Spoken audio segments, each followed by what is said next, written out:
¿cuál es nuestra reacción cuando tenemos un problema? La queja, el hablar con alguien más, el buscar tal vez una solución rápida y humana. Pero David dijo: miren, yo me voy a esconder bajo las alas de Dios hasta que todo esto pase.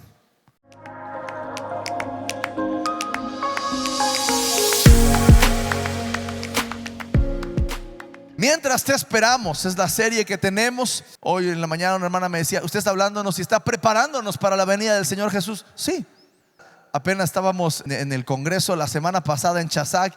Estábamos vueltos locos, un montón de pendientes, resolviendo los problemitas que siempre van saliendo.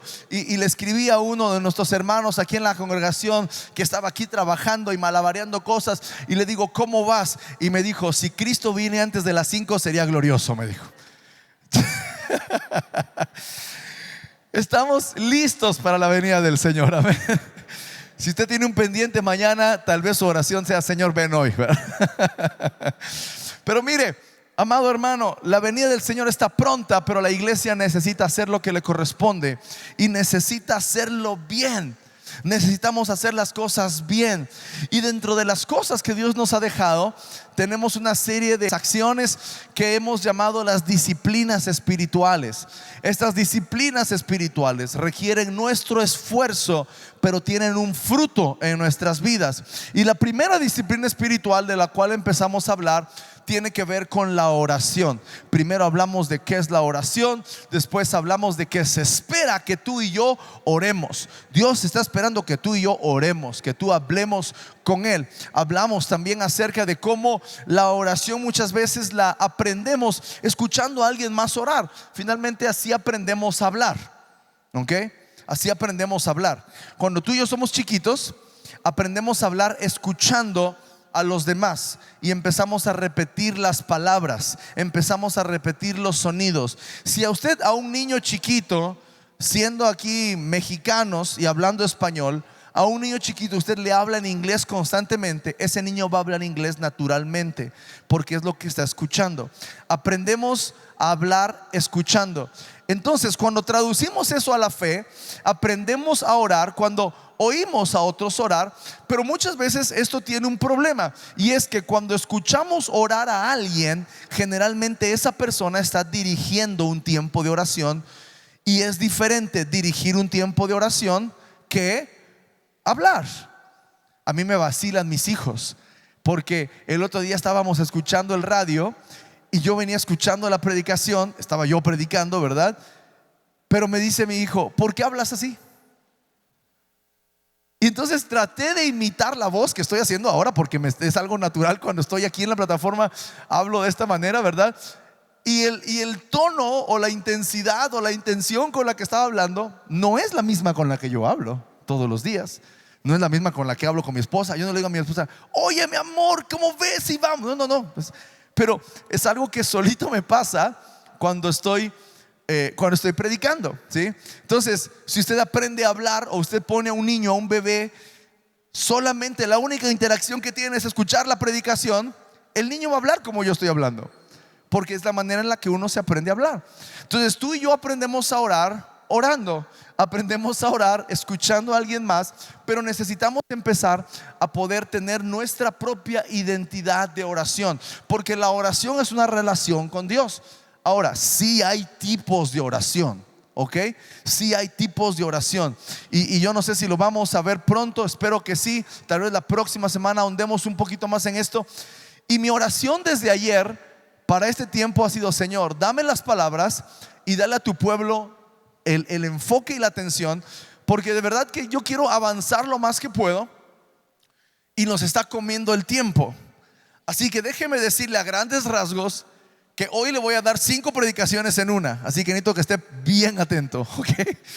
Cada punto de esta predicación del día de hoy bien podría ser 1, 2 o 3 predicaciones, pero yo quiero que avancemos lo más que podamos, sobre todo porque el tiempo en el que vivimos requiere una iglesia que ora, porque nuestra lucha no es aquí. Nuestra lucha no es contra el gobierno o contra el narcotráfico o contra grupos sociales. No, nuestra lucha es contra espíritus malignos. Esa es nuestra lucha, es una lucha espiritual. Y es por eso que es necesario, y por eso le digo que hoy el contexto en el que vivimos urge una iglesia que ore. Urge una iglesia en oración. Urge una iglesia que sepa pelear. Urge una iglesia valiente. Urge una iglesia que sepa que la oración va más allá de pedirle cosas a Dios. ¿Sí? Hoy estaba leyendo el pasaje de Santiago 5:16. La segunda parte dice: y la oración eficaz del justo puede mucho. Yo dije, amén.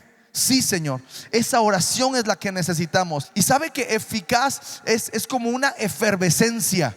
Eficaz quiere decir, la palabra original quiere decir una efervescencia. Así que la sociedad, nuestra ciudad, nuestro estado y nuestro país requiere y urge de una iglesia que ore eficazmente, de una iglesia que sepa orar, de una iglesia que pueda usar los recursos que tiene como la oración para salir victoriosa. Amados, desde el principio Dios quiso establecer una relación con el hombre. Dios quiso hablar con el hombre. En el huerto Dios caminaba con Adán, no solo para dar órdenes, sino para conversar. Por eso cuando Adán peca, dice que escucharon a Dios. Y yo creo que Dios estaba: Adán, ¿dónde andas, Adán? Adán estaba escondido porque había pecado, porque estaba desnudo, se había dado cuenta de que estaba desnudo. Así que vemos solamente en ese versículo, nos da luz de que Dios caminaba con Adán constantemente. Caminaba para hablar, caminaba para platicar. Yo no sé qué platicaba, ¿verdad? Dios tal vez le estaba dando clases de jardinería a Adán porque le encargó el huerto. Yo no sé cuál era la conversación que tenían ahí. Pero finalmente había una relación del hombre y Dios. Así que la oración, mi amado hermano, no es un ritual, no es una obligación. Me gustaría hablar esta mañana acerca de cómo la oración es el lenguaje del cielo. Es el lenguaje que se habla en el cielo.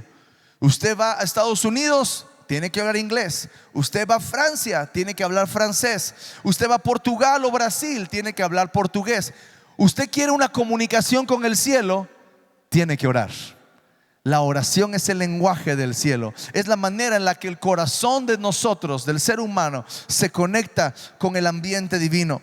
Así que la oración, mi amado, no solo pide cosas o se trata de pedir, sino se trata de que haya un cambio en nuestra vida. La oración lo cambia todo. La oración puede cambiar el contexto social. La oración puede sanar enfermedades. La oración puede rescatar tu familia. La oración puede cambiar tu vida. Así que vamos a entrar en el tema, y como le dije, cada uno de estos puntos bien podría ser una predicación completa. Así que por favor, requiero que esta mañana usted ponga toda su atención y su enfoque y que podamos llegar al punto de practicar todo esto, de poder hacerlo, de poder no solamente aprender, sino aplicar, porque urge que la iglesia ore más y ore mejor. Amén. ¿Está de acuerdo conmigo? Muy bien. Número 1, la oración como medio de comunicación. Éxodo 33, versículo 11 dice que Dios hablaba con Moisés cara a cara, como habla con cualquiera con su amigo, ¿sí? Dios hablaba con Moisés. Hay un momento donde están Aarón y María, como que dicen: este Moisés ya se creyó mucho. Este Moisés cree que nada más Dios le habla a él.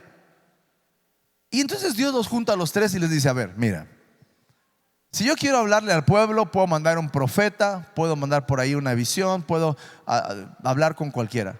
Pero yo con Moisés hablo cara a cara. Yo con Moisés hablo como cualquiera de ustedes habla con su amigo. Ahora, otra vez, vayamos tratando de ponerle puntitos al asunto de nuestra oración. ¿Cómo hablas tú con tus amigos? La manera en la que tú hablas con tus amigos es una manera natural, es una manera fresca. No estás pensando: ¿qué tema digo ahora? O sea, cuando tú te juntas con tus amigos, no estás diciendo: ya llevamos 3 minutos hablando de esto, necesitamos hablar de otra cosa. ¿Qué hablaremos? Ya sé, vamos a hablar del clima, vamos a hablar de el problema que tengo en la familia. por los próximos, o cuando están en la reunión familiar o de amigos, no dice, a ver, atención todos, por los próximos 3 minutos solo vamos a hablar de la familia. Todo mundo se apanica, ¿no? ¿Qué voy a decir? No, más bien el tema va saliendo, el tema va fluyendo. Y más bien de repente una cosa me recuerda a otra, y de repente empiezo a hablar de esa, y nos reímos y recordamos las experiencias pasadas. Así que Dios hablaba con Moisés como cualquiera de nosotros habla con su amigo. Y esa debe ser nuestra meta, que tú y yo podamos tener la comunicación tan fresca con Dios, que podamos hablar con Dios como cualquiera de nosotros habla con el de al lado, con el esposo, con la esposa, con los hijos. Yo no me puedo imaginar ese momento tan hermoso donde Moisés veía bajar la nube sobre el tabernáculo y decía, espérenme, aguántenme, Dios quiere hablar conmigo, necesito ir allá. Moisés no oraba por costumbre, oraba porque conocía a la persona con la cual estaba hablando. En el tabernáculo de reunión Dios bajaba y hablaban. No era una religión, era una relación viva. Más adelante en la palabra de Dios vemos a un niño llamado Samuel. Samuel fue consagrado por su mamá cuando era niño. Samuel, cuando iba a nacer, cuando su mamá no podía tenerlo, él dijo, Señor, si tú me das un hijo, yo te lo voy a entregar. Y apenas lo destetó, lo trajo a la casa de Dios a que sirviera. Samuel era pastor, era sacerdote, era el que abría la puerta, era el que barría. Y desde chiquito estaba, yo no sé si le hicieron una escoba a la medida, pero ahí estaba barriendo el templo, ahí estaba limpiando, estaba pasando el trapito. Pero ¿sabe qué? Estaba en la casa de Dios. Yo estaba viendo a los jóvenes estar acá postrados y decía, hay una generación todavía que busca al Señor. Samuel era ese niño. Samuel era el niño que estaba ahí limpiando, sirviendo en la casa de Dios. Un niño que no sabía. Y es importante que nosotros como pastores, líderes y padres enseñemos a nuestros hijos a escuchar la voz de Dios. Samuel, Samuel, Samuel. ¿Qué quería Dios? Hablar con él. Quería hablar con Samuel. Samuel, Samuel. ¿Qué requirió Samuel? Que alguien le dijera, oye, mira, está bien, yo no te estoy hablando, estás escuchando algo. No le dijo, chamaco, estás loco, sáquese por allá, ¿verdad? No. Le dijo, mira, la próxima vez que escuches, di, habla que tu siervo oye. Samuel regresó a su cama, escuchó la frase, otra vez su nombre, y él dijo, habla que tu siervo oye. Y recibió la palabra del Señor.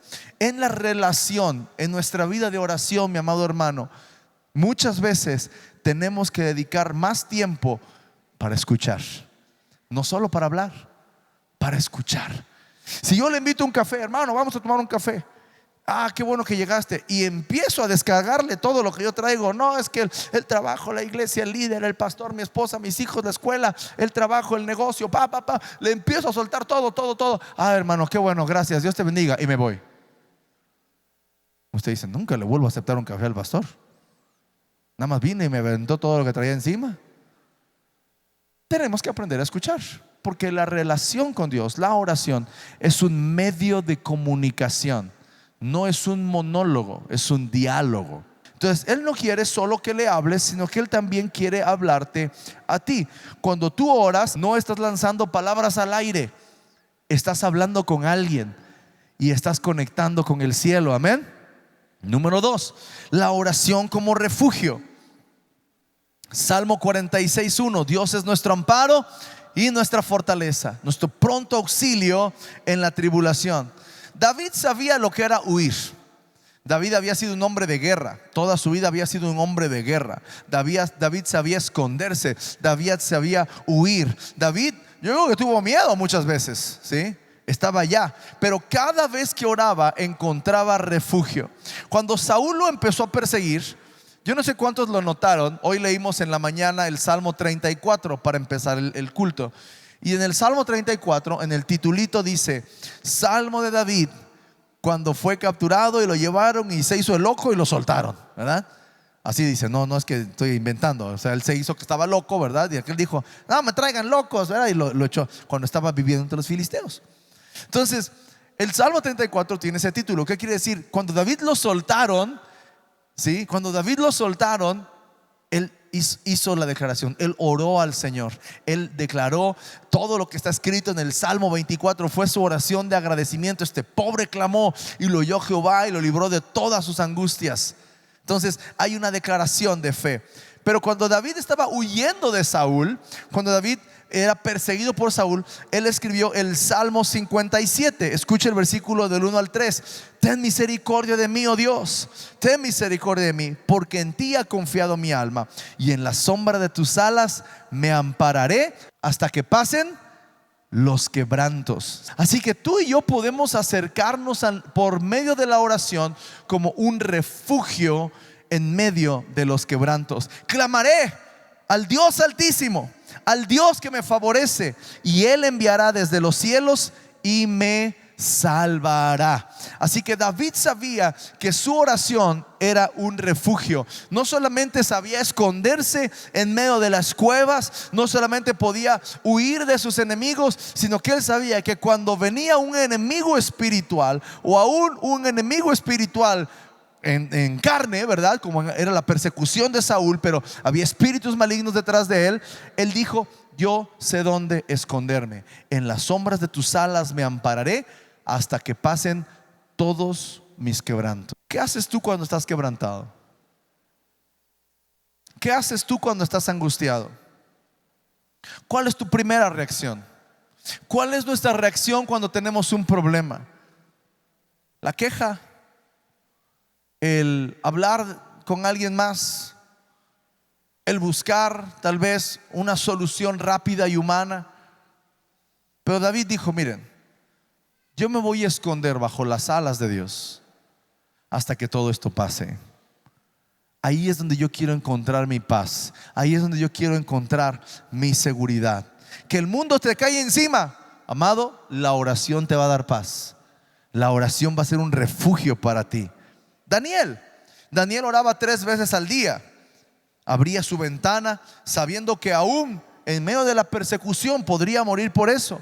Fue lanzado al foso de los leones, pero la oración fue su escudo. La oración no siempre cambia lo que te rodea, pero sí cambia lo que pasa dentro de ti.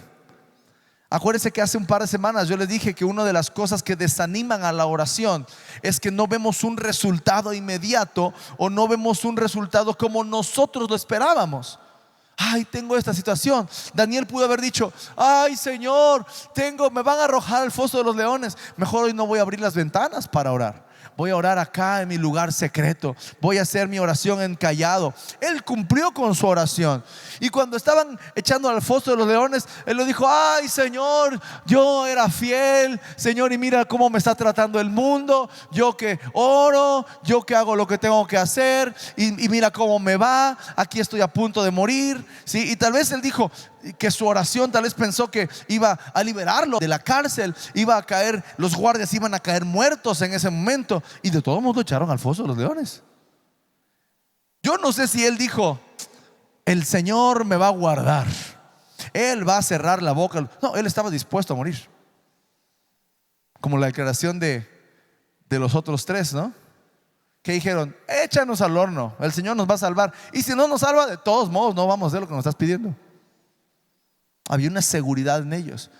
Y la oración, Daniel, yo no sé qué estaba pensando o qué había orado, pero la respuesta vino tal vez como él no la esperaba. Tal vez él estaba esperando que no lo cacharan, tal vez estaba esperando que no lo agarraran, tal vez estaba esperando que no lo aventaran al foso, y todo pasó, pero su salvación vino cuando estaba en el foso de los leones. Entonces, tu respuesta no puede ser que no tenga la forma que estás esperando, pero es respuesta de Dios. Y ahí es donde entra la fe, donde tenemos que confiar que lo que venga viene de Dios. Amén.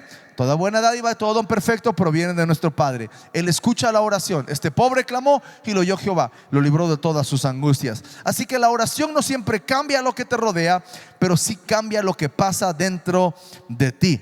En ella podemos encontrar la calma en medio de la tormenta, y es un refugio donde descansa el alma y el miedo se apaga. Número 3, la oración como intercesión. Ezequiel 22:30 dice: busqué entre ellos hombre que hiciese vallado y que se pusiera en la brecha delante de mí a favor de la tierra, y no lo hallé.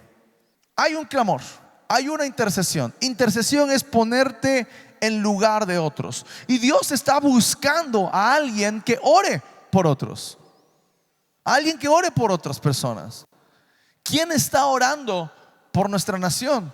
¿Quién está orando por nuestra ciudad? ¿Quién está orando por alguien más? ¿Quién está orando por la colonia? ¿Quién está orando por tus vecinos? ¿Quién está orando por tu lugar de trabajo? Dios está buscando a alguien que se ponga a interceder por otros. Dice: busqué entre ellos hombre que se pusiera ahí en la brecha. En la brecha era la parte débil de la muralla. Alguien que defendiera, alguien que hiciese guardia, alguien que hiciese vallado a favor de la tierra. ¿Para qué? Para que no la destruyera. Podemos hoy decir: no, sí, Señor, sabes que ya estuvo bueno, échatelos a todos. Puede ser una oración. David dijo: Señor, sabes que estoy cansado, caiga tu juicio sobre los malvados. ¿Es válido orar así? Sí, sí es válido orar así. Pero Dios todavía tiene misericordia. Y Dios está buscando a alguien que se ponga en la brecha a favor de la tierra, para que Dios no la destruya y diga como Abraham: Señor, ¿vas a destruirla todo aun cuando haya 50 justos ahí? ¿Vas a mandar tu juicio aun cuando haya, bueno, Señor, ¿qué es lo más barato que me lo dejas? Abraham, el primer regateador de la Biblia. Oh, Señor, mira, dámelo en 20. Está bien, te lo dejo en 20. Bueno, Señor, en 10 pues. Y no se encontró justo en Sodoma y Gomorra, pero hubo un hombre que clamó. Ahora, ¿sabe? Esta parte es un poquito frustrante. Vamos a pensar por un momento en que hubiera habido 10 justos en Sodoma y Gomorra. Ahora, Abraham no estaba en el zócalo de la ciudad diciendo: Señor, si hay 10. Abraham no estaba ahí, estaba por allá, lejos. Y Dios dijo: ¿sabes qué? Si encontré 10 justos, vamos a perdonar la vida a Sodoma y a Gomorra. ¿Usted cree que esa ciudad se hubiera enterado? Yo creo que no. ¿Usted cree que esa ciudad hubiera cambiado? No creo. Pero por la intercesión de unos se les perdonó la vida. Nadie en la ciudad sabía del juicio. Entonces no hubo un alivio en ellos, porque no conocían la amenaza que estaba sobre sus vidas. Y de repente podemos llegar a pensar así: ah, Señor, como Jonás, ¿no? Es un caso perfecto del ejemplo. ¿Qué hizo Jonás? Mira, Señor, no quiero predicarles porque no te los vas a echar. Si esta gente se arrepiente, tú los vas a perdonar. Así que Jonás, después de todo lo que ya conocemos, fue, predicó, se salió de la ciudad y dijo: aquí voy a estar en primera fila para ver la destrucción de esta ciudad. Y no sucedió. ¿Por qué? Porque la ciudad se humilló, la ciudad se arrepintió, la ciudad volvió su rostro a Dios. ¿Y qué enojó a Jonás? Que no hubo juicio, que no pasó nada. Se enojó porque se le secó la planta. ¿Y qué dijo el Señor? Jonás, ¿te estás enojando porque se secó una planta, siendo una planta que nace hoy y se seca mañana, y no puedes alegrarte por que le perdoné la vida a todas estas personas? Y a veces tú y yo podemos tener esa actitud de decir: no, sí, Señor, ya estuvo bueno, que caiga parejo. Aguas, porque vamos ahí, ¿no? Ahí estamos nosotros también. Vivimos en la ciudad. Entonces, tiene que haber un ambiente de intercesión en nosotros, de ponernos en la brecha por alguien más, de ponernos a favor de alguien más. Amados, yo se lo puedo decir con toda seguridad: Dios va a juzgar nuestra nación. Y algunos pueden decir: que sea de una vez. No sé, hermano. Horrenda cosa es caer en manos del Dios vivo. Dios va a juzgar nuestra nación. Y tú y yo tenemos que aprovechar este breve momento de misericordia para poder predicar el evangelio a todo el que se te atraviese. ¿Por qué? Porque donde Dios empieza ya no para. Y el juicio puede caer sobre nuestra nación, y va a caer sobre nuestra nación. Necesitamos entonces intercesores, gente que esté a favor de otros. Moisés también intercedió. En Éxodo 32 está el pueblo, ¿verdad? Moisés va a recibir la ley. ¿Y qué dice el Señor?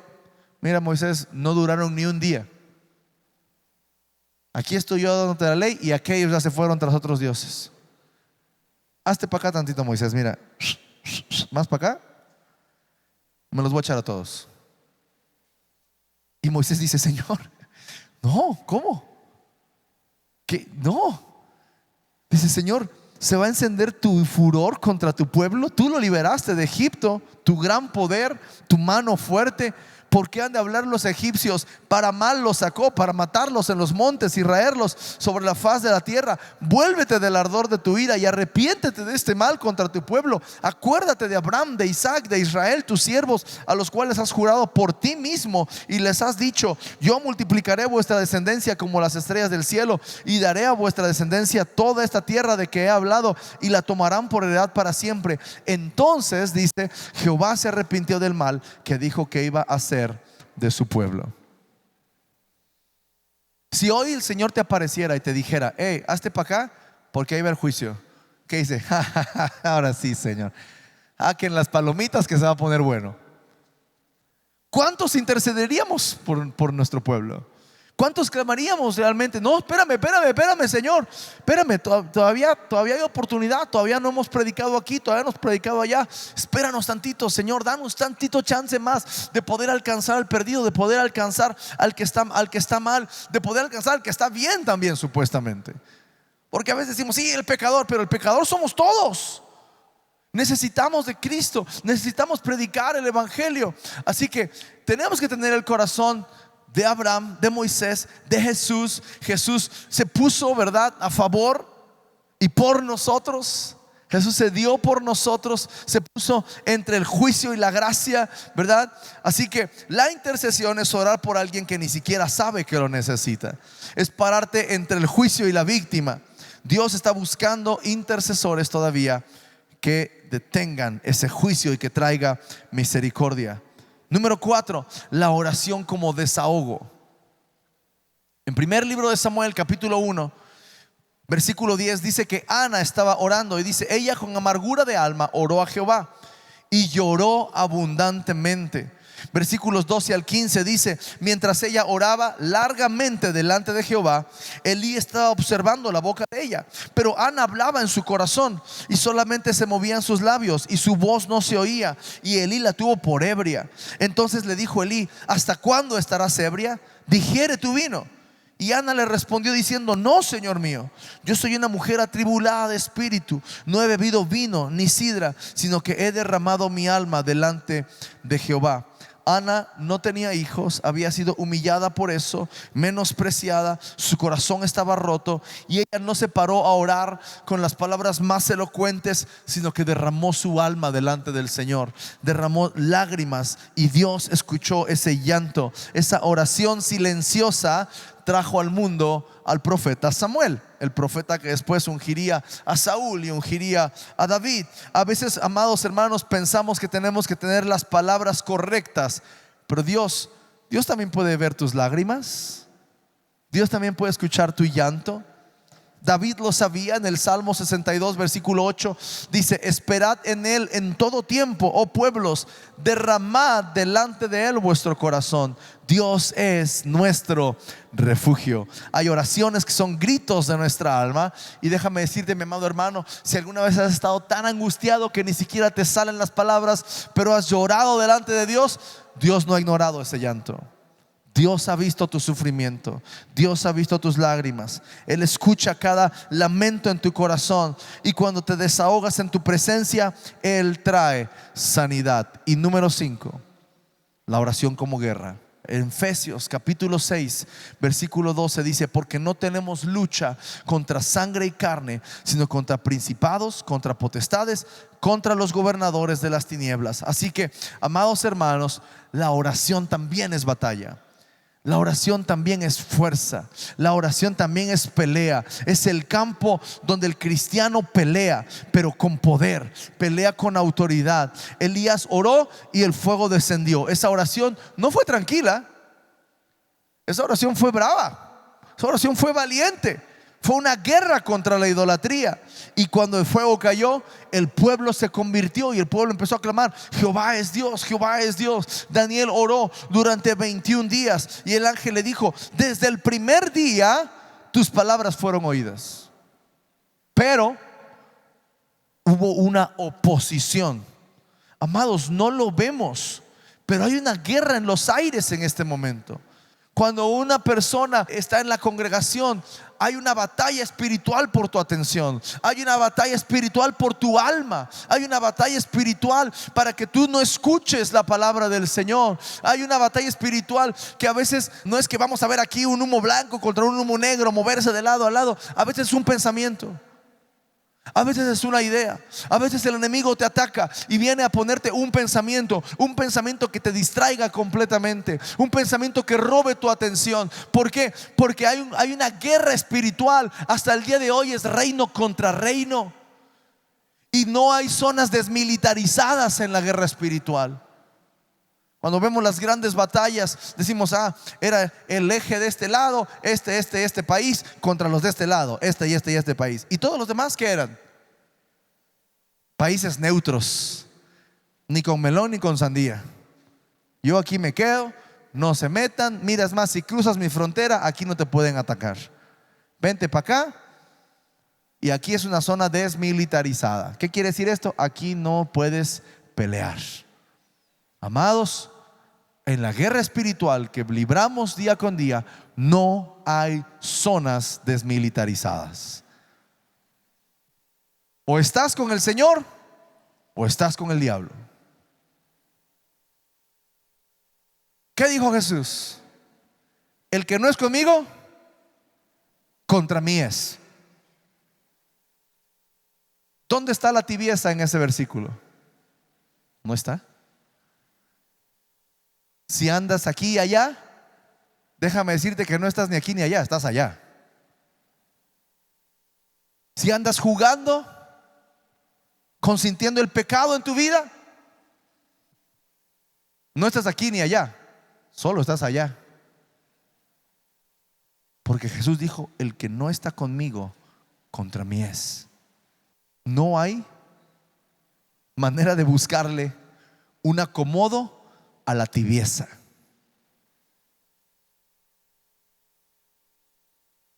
Porque podemos venir cada 8 días, hermanos. Mire, las puertas de este lugar están abiertas. Aquí entran todos. Y oramos, por supuesto, que Dios haga una obra transformadora en nuestros corazones. Pero no es obligatorio. Nada más que el que no está conmigo, contra mí está. Usted puede venir, se puede saber todas las canciones, puede saber cuándo levantar las manos, puede saber cuándo decir amén, puede saber qué es un grito de júbilo y qué no, puede danzar y puede estar del otro lado y puede estar en contra. Porque se los he dicho una y otra vez, mis amados, la salvación no tiene que ver con lo que hacemos, sino con lo que Jesús ya hizo por nosotros. Lo que hacemos, lo hacemos por amor y por obediencia. Yo espero que mis hijos me obedezcan, no por obligación, sino porque los amo y porque les he demostrado mi amor.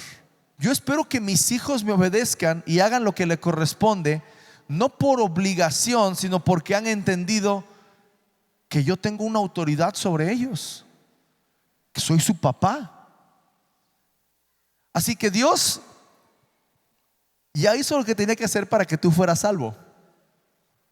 Y cuando tú aceptas la salvación, empiezas a vivir una vida completamente diferente, una vida de obediencia, no por obligación, sino porque entiendes que Él tiene la autoridad y te ha demostrado su amor. ¿Por qué estamos aquí? Porque amamos a Dios. ¿A qué viniste, mi amado hermano, hoy? ¿A cumplir con un requisito de conciencia? ¿O viniste a encontrarte con Cristo? ¿Viniste a adorar al Señor? Eso tiene que cambiar tu perspectiva de todo. ¿Por qué? Porque la cita es a las 9, no a las 9:30, no a las 10. Y la comida se acaba cuando se acabe y no antes. Dios es un Dios de orden. Y si tú y yo vamos a estar con Él, vamos a hacer las cosas bien. Amén. Y si vamos a hacer las cosas bien, el día que nos llama a la batalla, ¿qué hay que hacer? Meterse a pelear. Tu oración ya fue escuchada desde el primer día que la levantaste, pero hay oposición. Hay que pelear, hay que seguir peleando. Hay batallas invisibles que se ganan con oración persistente. No puedes desanimarte si no ves la respuesta inmediata. Daniel oró durante 21 días. Ayunó durante 21 días. ¿Por qué? Porque hasta el día 21 recibió la respuesta. Pero estoy seguro que si él no hubiera recibido la respuesta, él hubiera seguido orando, y él hubiera seguido ayunando, y él hubiera seguido insistiendo hasta ver la respuesta. ¿Qué dijo Jesús? Hay un juez injusto, pero hay una mujer que no lo deja en paz. Hay una mujer que le sigue insistiendo. Hay una mujer que le dice: ¿cuándo me va a hacer justicia? ¿Cuándo me va a hacer justicia? ¿Cuándo me va a hacer justicia? Y el juez, a pesar de que es malo y a pesar de que es injusto, dice: ahí está, pues, para que ya dejes de molestar.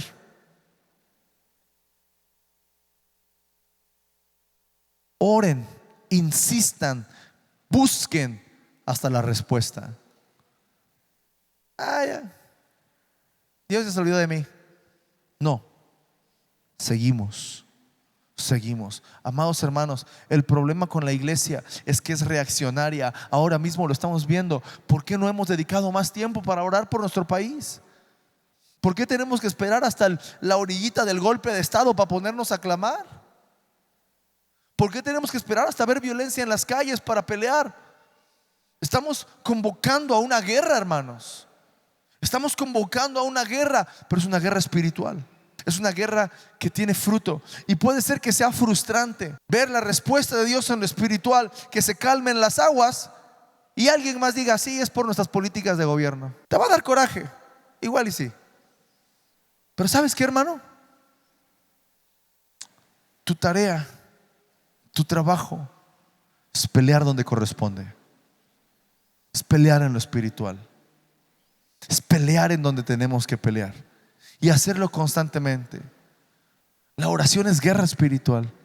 La oración es pelea también. La oración es guerra, y es pelear de rodillas en la postura más poderosa del creyente. Es el lenguaje con el que el cielo responde a la tierra. La oración, amado hermano, es: con ella hablamos a Dios, en ella nos refugiamos, en ella intercedemos, en ella nos desahogamos, pero en ella peleamos también. Por eso Señor le dijo: mira, clamas y yo te respondo. Clama a mí y yo te voy a responder. Ay, Señor, ¿por qué no me respondes? ¿No has clamado? Es bíblico.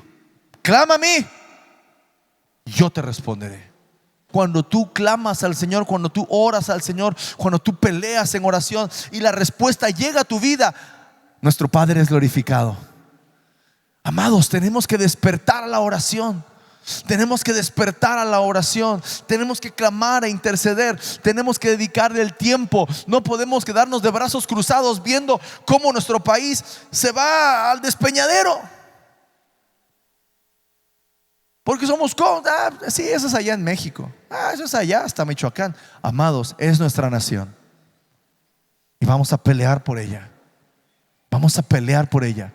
No vamos a permitir que esos espíritus penetren en nuestro estado, en nuestra ciudad.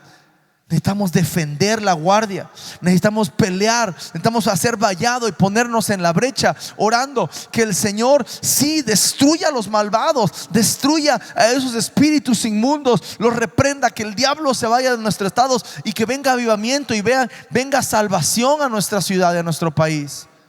Esta ciudad es nuestra y necesitamos agarrar, formarnos en la batalla y pelear por ella.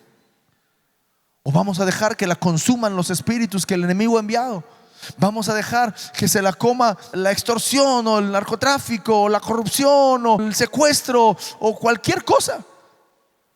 Amados, no nos damos cuenta, pero hay una guerra silenciosa en contra de los matrimonios. Cada rato estoy escuchando: ya nos peleamos, ya nos vamos a dejar, ya nos queremos. Es el diablo, y cobardemente lo hemos dejado hacerlo.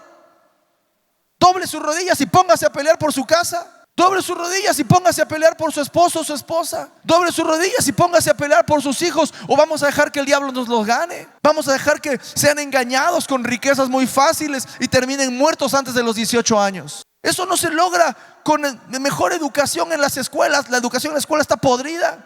Se logra con papás y mamás de rodillas clamando por ellos. Se logra con familias juntas de rodillas. Se logra con una iglesia que no le saca el asunto, sino que se junta y pelea en donde tiene que pelear. Ay, guerra espiritual, no, ahí se la encarga usted, pastor, porque ¿qué tal si no? No le saque, hermano. Vamos a pelear. ¿De quién es la victoria? ¿Qué dice la palabra que eres? Es más que vencedor. Eres más que vencedor. La guerra ya está ganada. Vamos a pelear esta batalla. Vamos a ganar esta batalla. Tienes de aquí al sábado para ponerte las pilas, hermano, para practicar. Desempolva la espada. Ponte a ver cómo le haces. Ponte un tapetito si te duelen las rodillas de que hace mucho tiempo no las doblas. Y vamos a practicar. ¿Por qué? Porque el sábado es día de guerra. El sábado es día de pelear. El sábado es día de retomar esta tierra. El sábado es día de decirle al enemigo: quisiste meterte, te vuelves a meter y te va peor. Aquí no estamos jugando. Esta ciudad necesita de Cristo. Y necesitamos pelear por nuestras colonias, pelear por nuestra ciudad, pelear por nuestros vecinos, pelear por nuestros hijos, pelear por nuestras familias. Yo no le voy a dejar al diablo la oportunidad de que me robe mis hijos. Yo no le voy a dar al diablo la oportunidad de que se meta en mi matrimonio. ¿Cómo lo voy a hacer? Orando. La oración es el arma más fuerte que tienes. No es la salida fácil, es la salida fuerte. Es de ponerte a pelear, es de ponerte a ganar. ¿Hasta cuándo? ¿Hasta cuándo vamos a orar? Hasta que veamos la respuesta. Amén. Voy a pelear por mi casa hasta que vea la respuesta. Voy a pelear por mi esposo hasta que vea la respuesta. Voy a pelear por mi esposa hasta que vea la respuesta. Voy a pelear por mis hijos hasta que vea la respuesta. No, hermanos, no se trata de leer el Salmo 23 todas las mañanas nada más. No se trata de, bueno, ya oré por los alimentos y medio le di gracias a Dios por el día. No, vamos a orar. Vamos a tomar nuestra vida de oración. Vamos a pelear. Vamos a desahogarnos. Hay un refugio para ti en la oración. Y si el Señor se levanta, sus enemigos huyen. Amén. Vamos a orar. Padre, aquí está tu iglesia, Dios. En ese ambiente de oración, yo quiero hablar a los que hoy vinieron por primera vez o no tienen a Cristo en su corazón. Jesucristo dijo: yo soy el camino, la verdad y la vida, y nadie viene al Padre si no es por mí. Y hoy Jesús te está llamando a salvación. Y si tú quieres entregarle tu vida a Cristo, voy a pedirte que hagas esta oración conmigo. Por favor, hagan esta oración conmigo. Digan: Señor Jesús, en este día te doy gracias por amarme. Gracias, pues diste tu vida por mí. Señor, perdona mis pecados, cambia mi vida, entra en mi corazón y hazme tu hijo, en el nombre de Jesús. Amén. Si alguien hizo esta oración entregando su vida a Cristo, por favor levante su mano. Nos gustaría orar por ustedes. Padre, en el nombre de Jesús, hoy, Señor, venimos a darte gracias. Gracias, Señor, por la salvación. Gracias por tu amor. Gracias, Señor, por el perdón de los pecados. Oramos que haya revelación y entendimiento, que tu presencia venga sobre ellos, Señor, que les sostengas, Señor, y que la salvación quede firme y confirmada en su corazón. Que el enemigo no robe las semillas, Señor, sino que puedan caminar en victoria todos los días de su vida, en el nombre de Cristo Jesús. Amén y amén. Denles un aplauso de bienvenida. Denles un abrazo a los que están cerca.